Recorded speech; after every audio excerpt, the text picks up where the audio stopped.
I wrote a comic book, which was the most twisted romance that I could come up with. So in the very first panel, Spike kills Drusilla, just throws her through a window, she's burning on the way down. And then the story is how you get them back together. And can you make a romantic scene with a pile of dead bodies in the back?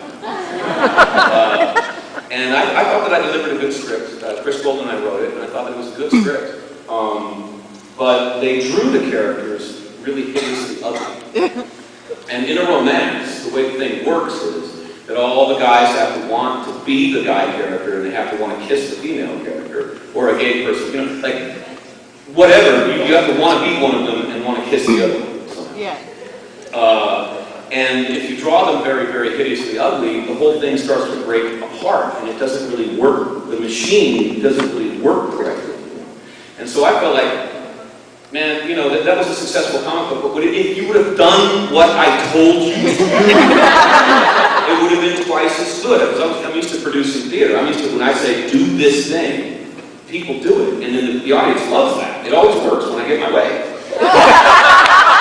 The storytelling, not with anything else in my life, but the storytelling, if I get my way, it's usually pretty subtle.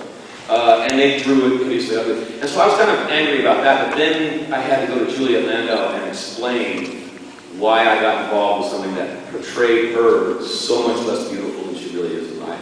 And I love Juliet. I just think she's a fearless artist. And she was cool with it and all, but I was really embarrassed by that. So I haven't read any, like, they try to get me to write another comic book. I'm like, you screw me on. Because I went and I talked to the head of Dark Horse. I'm like, why did you do that?